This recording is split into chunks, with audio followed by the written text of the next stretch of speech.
Hi, my name is Caesar and this is my wife Lauren, and we have made this video as part of Syrio's training for a meager contribution in order to show newer players how we go about deck building. We're going to go over how we lay out a deck analog style, card by card, go by the choices that were made in the building of this deck. To let you know who we are, we started playing Thrones in 2012, but very casually with the same group of 4 people. Then in 2014 we moved up to New York and met the amazing community that's up there. We started to play very competitively with all of the New England metas and have been playing competitively ever since. We've been to many Store Championships, regionals, Gen Cons, all types of tournaments. Last year we actually moved back to Florida, so now we spend most of our time doing something Thrones related, whether it's organizing a weekly event or putting on tournaments or going to every tournament we can possibly get to. We're always trying to do something. So now that we're a part of the community here in Florida, we wanted to contribute to the community as a whole. The deck that's being built on this video is considering the new chapter pack No Middle Ground, especially the plot card The First Snow of Winter. This deck has a significant amount of low-cost characters and is being built in a way to try and deal with the First Snow of Winter. Given that this video is more of Lauren's video this time, as I collect more content for my video, I will let her talk more about the deck since she will be the one explaining it. This deck is going to be a Lannister Lord of the Crossing deck around Casterly Rock. It's going to also be around a lot of chump challenges because I love chump challenges, and with Lord of the Crossing's requirement to have a -1 strength on your first challenge and to get all 3 challenges through, I expect to be doing a lot of chump challenges. They require your opponent to either overcommit to stopping it or to give you unopposed, and I like to use this very strategically. And I will be focusing a lot on doing intrigue challenges to force my opponent to top deck as early in the game as possible. With the making of this video, we hope to turn it into a series where we will build this deck initially and later on in subsequent videos show where tweaks were made, talk about how it did versus other decks, how it may have done in the tournament, and hopefully we'll be able to see this deck evolve into something that's really great. So let's move on to the deck building portion of this video.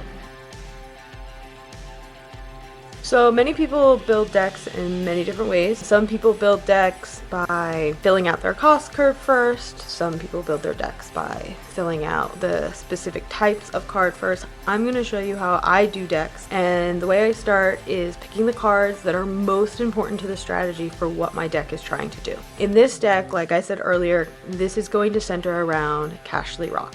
So I'm looking for my 3 of unique cards that I have to see pretty much every game, which is why they're 3 of, to make my strategy work. So go ahead and definitely have 3 of those. Because this is Lannister, and that's all the only reason. 3 of Tywin Lannister. Since we're going to be doing so many intrigue challenges, and this is Lannister, I'm going to do 3 of Tyrion Lannister. So then, since this is an intrigue deck and our goal is to take all their cards from their hands and force them to top deck the whole time, I'm going to add 3 of Cersei Lannister. She's also a really great card because she'll draw the ire from your opponent. They'll get really frustrated with her really quickly, increasing your claim, and they'll choose to kneel her or to milk her or to put to the sword her over other characters that in the long term we care more about, like Tyrion or Tywin. So I really like her for those reasons as well. So now that we have those really important cards, I'm going to go ahead and start filling out the sort of second tier of cards that are important, but they're not as vital to the deck. So let's go ahead and fill out the family with 2 of Jaime.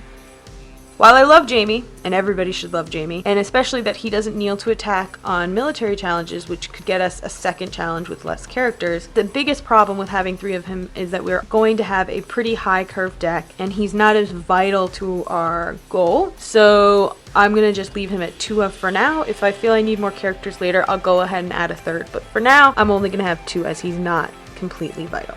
Then, because too good of a card not to have in there, especially with Tyrion, 2 Hound.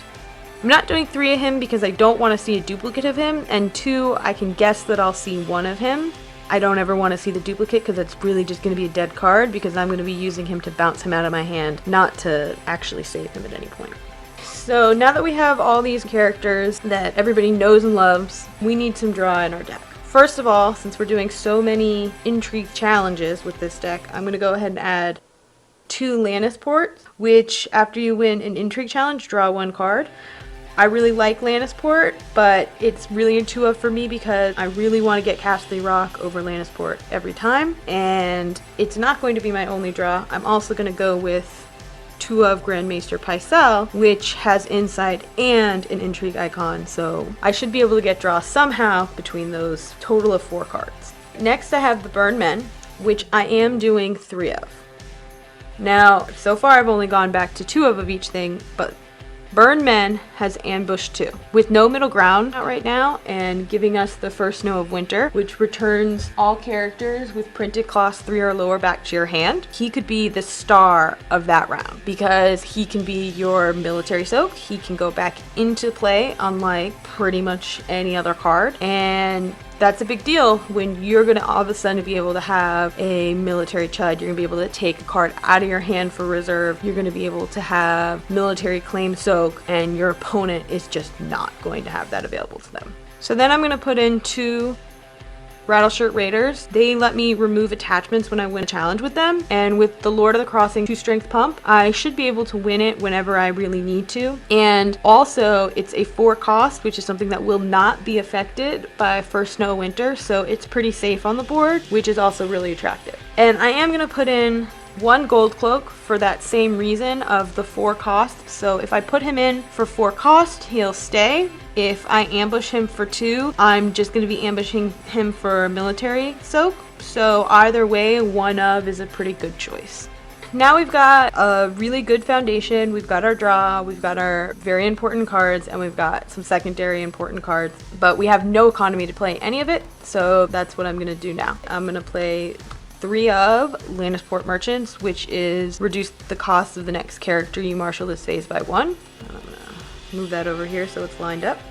Then I'm going to just go ahead and do 3 of all the economy locations. I'm definitely going to change them, bring them down, since they're all limited, and I can't have that much limited in any deck. But I am for now just gonna do the 3 of. And speaking of economy, Lannister happens to have some economy characters that also have intrigue icons. Isn't that perfect for this deck? So I'm going to do 2 of because they're limited, and I already have 9 limited cards. Doing 2 more at 11 is a bit much, so I'm going to just keep it at 2 for now and probably remove 1 of my limited locations once I look at my full curve. So now I'm going to just focus on characters. I have 26 characters right now, which is simply not enough characters in any deck unless you're playing a character light deck. And it's especially not enough characters in a Lord of the Crossing deck, since you have to have a full icon spread to do all the challenges that you need to do throughout it. So I'm going to go ahead and add 1 Tickler, because he is cheap. He's got a great icon spread, and he is a 2/2, which I really like. Then I'm gonna do 1 Syrio for now. Maybe we'll up him because he just has a great ability. He's also safe from the first Snow of Winter. So then we got some really cool new characters from No Middle Ground that I really like. We've got the Red Cloaks, which is during an intrigue challenge, Red Cloaks gets +1 strike for each gold on it. Actually move 1 gold from your gold pool to Red Cloaks. Limit once per phase. So what I like about this card is that I can pump it in the middle of an intrigue challenge if I need to.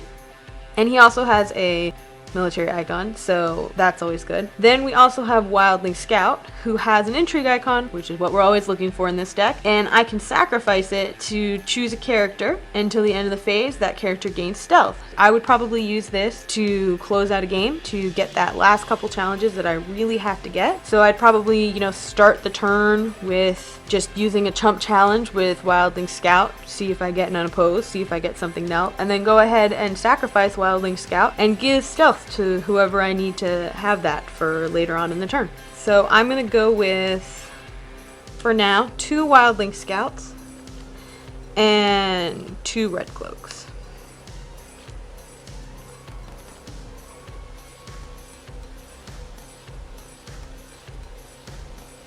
So I kind of been thinking of this as 2 separate curves.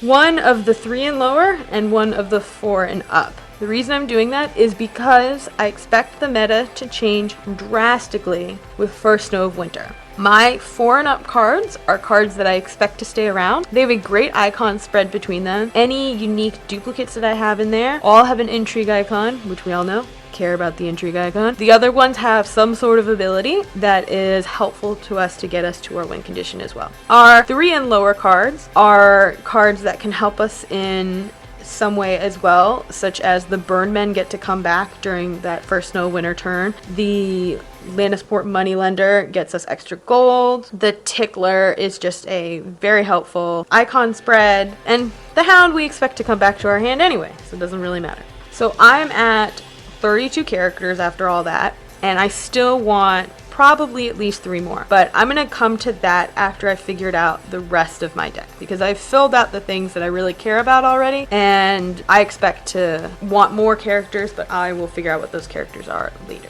Also important in every single deck is going to be targeted removal. You can expect to see that with any house, with every single deck, and some decks, of course, you know, there's the exception to the rule, but more than likely you're going to see removal in some way. So I'm going to do a few different cards to help us with that. So I'm going to do 2 Things I Do for Love. I love Things I Do for Love. I think it's a great card. It does a lot of different things for us. We can use Things I Do for Love to put an expensive card that has a bunch of renown back into their hand, and then use Cersei and our intrigue challenges to take it out of their hand. We can, you know, just pay 1 gold and put their 1 chud that they still have out back into their hand, so that when we do a military challenge, they end up having to actually kill someone important. So it's a great card that can help us in a lot of different ways. I'm also going to do 2 Tears of Bliss.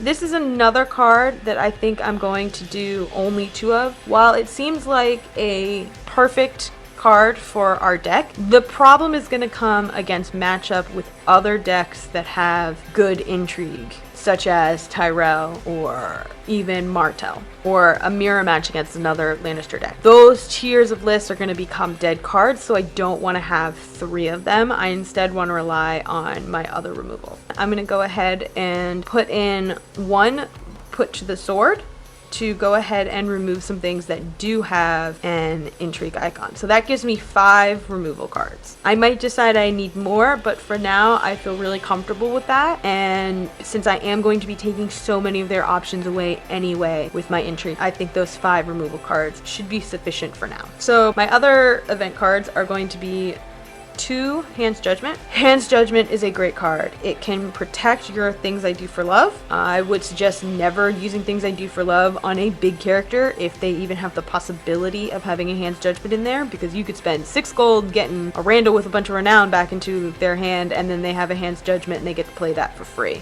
So Hand's Judgment can protect that. It gets to say no to their Put to the Sword or their Tears to List or any other important event that they are playing right now. So it gets to say no. And since I love to say no, I'm going to go ahead and also put in 2 Treachery.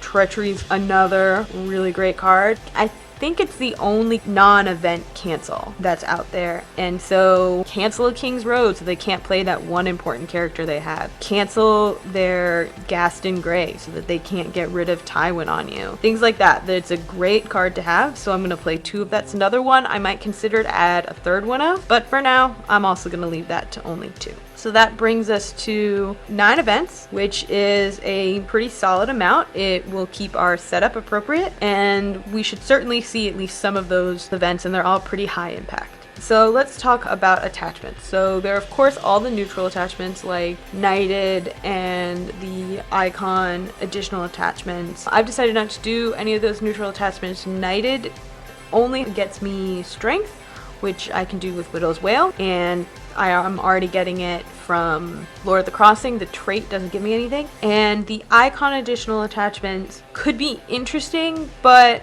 I think it'll mess with my setup a bit too much, putting them on characters I don't necessarily want them on, so I'm going to forgo them. I also don't have that many slots left, so I'm only going to focus on the Lannister attachments that I think are interesting.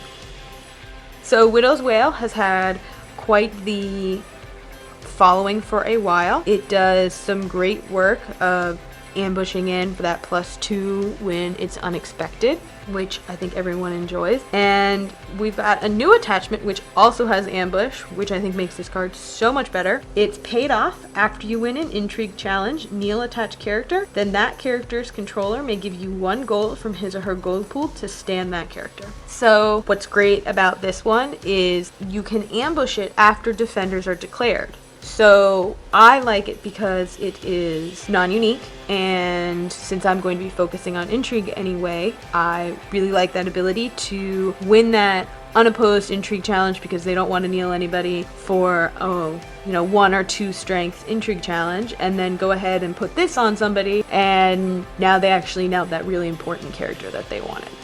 Because of all this, I'm actually going to choose to do 2 paid off and 1 Widow's Wail. The reason I'm doing that is paid off. Like I said, all the reasons. I like the idea of getting to kneel those different things, and 1 Widow's Wail because I'm not particularly comfortable with taking it out of my deck. I do want that surprise +2 strength, but I don't think it's important enough to the deck to have 2 of them.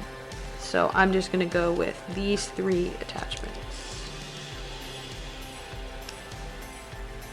At this point, I have 58 cards, which is, as we know, not a legal deck. So the different things that I want to consider are, I want more characters. I want at least 35 characters in this deck. I want to reduce my limited by at least 1, because it's currently 11. That's a lot of limited. I need some more characters, so I want to put in some non-unique characters, and I'm going to look for a few more intrigue icons. So I'm going to put in 2 brothel madams. They do have the intrigue icon that I'm looking for and a nice ability, potentially stopping my opponent from doing a military challenge against me. Now then, you should be aware of the interaction between paid off and brothel madam. You'll see that brothel madam is satisfied to allow them to initiate that military challenge as long as they pay you a gold at any point during the phase. So paid off provides a second trigger opportunity for them to pay you for brothel madam. However, paid off is an ambush card, so they could pay you for brothel madam and then not have money for paid off, or they could pay you for brothel madam and then have to pay you a second time for paid off, or you just make sure you get that 1 gold from them either way, or you just don't have both of them out at the same time. However it is, it's only a total of 4 cards in the whole deck, and I expect that you should be able to play around that interaction very well. Alright, so we've gotten us to exactly 60 cards, which is a good place to be. So now it's time to try and tweak this deck to be a little bit more perfect. We're at exactly 60 cards right now, and so I want to remove some limited cards. I'm going to leave our limited characters because we're actually using them for a number of other reasons, and I'm going to just focus on our limited locations. I'm going to remove 1 Rose Road. We have other gold producing items such as these 2 and of course Tywin, so removing 1 Rose Road should be fine. And in replace of that, I'm actually going to add Littlefinger. Immediately replaces that gold that I just got rid of. Littlefinger brings us up to 35 characters, which was my minimum. He gives us more draw, and he replaces that gold from the Rose Road. I don't want to remove any more of these locations because they are 0 and they help our setup and very easy to play. At this point, we have 10 limited cards and 15 cards that do some type of economy for us, whether it's Tywin, the chuds, or locations. We have lots of options for economy. So I actually still want to reduce our limited cards a little bit, so I'm going to remove 1 King's Road and replace it with some removal. So I'm going to go ahead and add another removal card. So So that brings us to exactly 60 cards, which is where we want to be. Of course, we could make tweaks throughout this in a couple different ways. Some notable things that aren't in here: we don't have Sir Gregor Clegane, we don't have Joffrey. We could always add more removal, more treacheries, but of course we always only have a 60 card deck. And so we're going to stick with this for now, and after some testing, I will lay this back out for myself and decide if I want to change anything.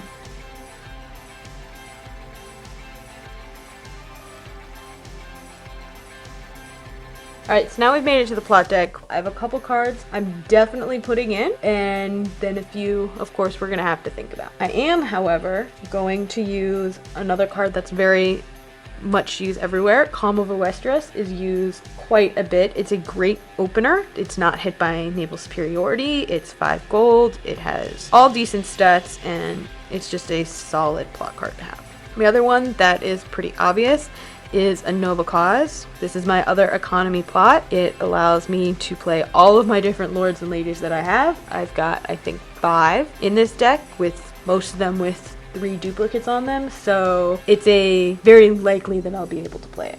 For a Lannister deck and an intrigue deck, it seems pretty obvious to also use Wardens of the West. It has a good stat line on its own. It can take any cards that they get left in their hand. Say we don't see Cersei early, I can at least use this. Another great thing about it is people, if they have very few cards in their hand, they'll likely over commit to an intrigue challenge, and in fact they might not do an intrigue challenge against you at all for fear of triggering this. So another plot card that I'm considering is Confiscation. I actually don't think I want this card. If I have space for it, I'm going to have it in here. There are so many attachments that are really powerful, but I have 2 Rattleshirts Raiders in the deck, and hopefully I can instead use that slot for a more powerful plot card.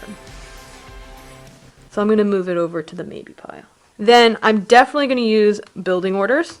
Mostly because I need Casterly Rock, I need to search for it, I need to find it. It's pretty important that I definitely get that card. A plot card that I think is going to be a little surprising to put in this is the new plot card, Wraiths in Their Midst. It reduces the reserve value on each opponent's revealed plot card by 2 to a minimum of 2. So I want to use this at the beginning of the game. If I have the opportunity to play it first round, I'm definitely going to play it first round. Most starter plots have 6 or 7 reserve.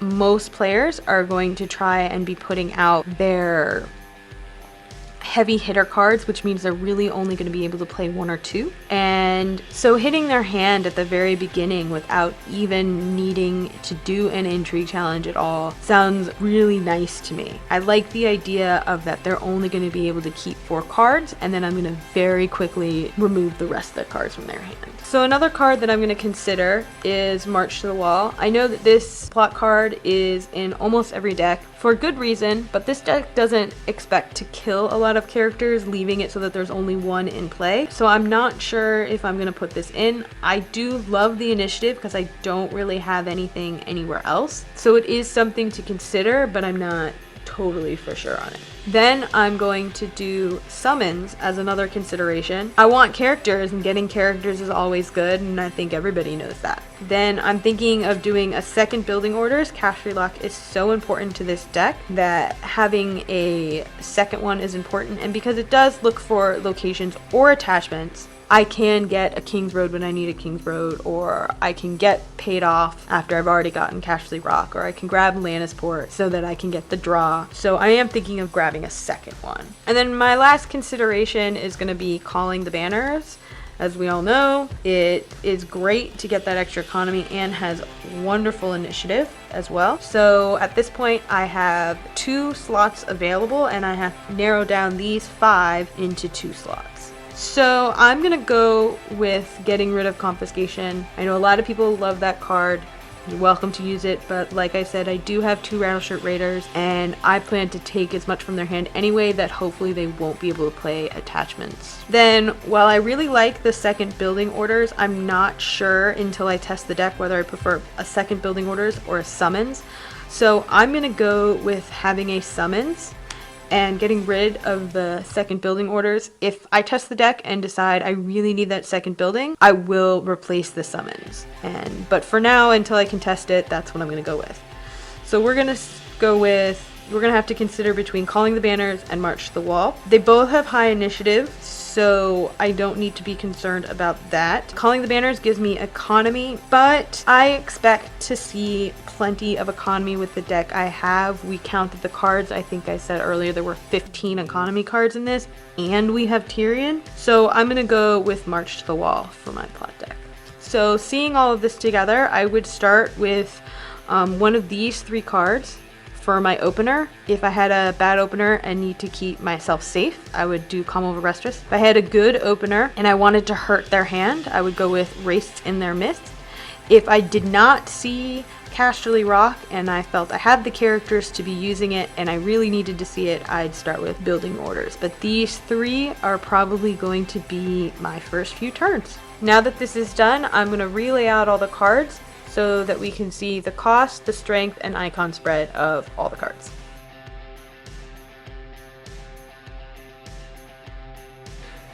This is how I lay my deck out. Once I'm done with everything, you can get a full view of exactly what's going on. You can see what your cost curve is. You can see how many cards you have that are duplicated or that are unique. You can see the exact icons and strength and cost of every single character. You can see all the costs of the locations and events. You get to see the amount of locations you have, the amount of events you have, where each one of them are in the cost curve. It gives you a lot of great information to see as a whole, right alongside your plots as well. Once I've done this, I'll count how many cards that I have with the different icons on them. I'll count how many are unique, how many are duplicated, see if I need to adjust anywhere. Once I've done all that, I've played a few times. If I'm trying to make this tournament ready, I'll lay this back out just like this, maybe another 3 or 4 times after a few games each time, and adjust from here, change the cards as needed, add cards as needed to make this as efficient and effective deck as possible. Thanks for watching, and I hope this was really helpful. Hopefully we will be able to see this deck and play it pretty soon on OCTGN.